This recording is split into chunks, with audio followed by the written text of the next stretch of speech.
I, 29 male, and my wife, 30 female, have been together for a while, 10 plus years. We were high school sweethearts, prom king and queen, voted most likely to get married, and stayed disgustingly in love. You catch the drift. After college, we went on to get married and have 2 kids. Life was fairly good relationship and family-wise until about a year and a half ago. I work a good-paying job that allows my wife to be a stay-at-home mom while running an out-of-home business. However, our youngest had to be hospitalized for a heart condition. That required me to put in constant overtime as the insurance was giving us hell to cover the bills. My wife had to focus on our kid, so the loss of her income was affecting us as well. About 6 months into our child being in and out of hospital, I broke down crying on my wife's lap. I was losing weight, barely eating, barely sleeping because I had to keep food on the table, the lights on, and still pay medical bills. My wife suggested she sold her eggs. She had seen a video on TikTok about how much you get paid to do so. We were skeptical at first, but we did it. Long story short, we did it twice and made a ballpark of $20K. Our daughter stabilized. I was able to take 2 weeks off to recoup from a traumatic time and get back to being a family unit again. Now on to why I'm considering leaving my wife.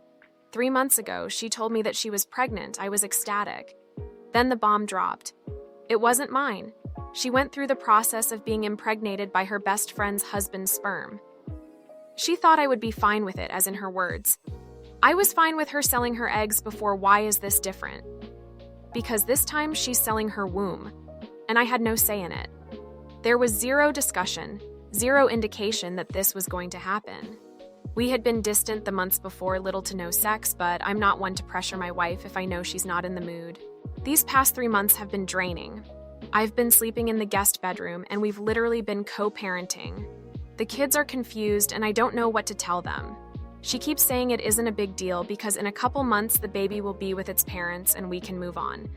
But our children are thinking she's carrying their sibling. How do we explain this? We've been talking to our therapist, but I just don't see how we can move forward. In my opinion, this is an act of betrayal. I've been making preparations to file for a divorce after the baby is born. Probably about 3 months, so she isn't blindsided. Our families and friends are split. Her family is making me feel less than a man because I couldn't provide enough, so she had to resort to something like this. But we've literally gotten past the worst. There was no need to do this. We were slowly building our savings back up, and she had gone back to her business. Am I wrong for leaving?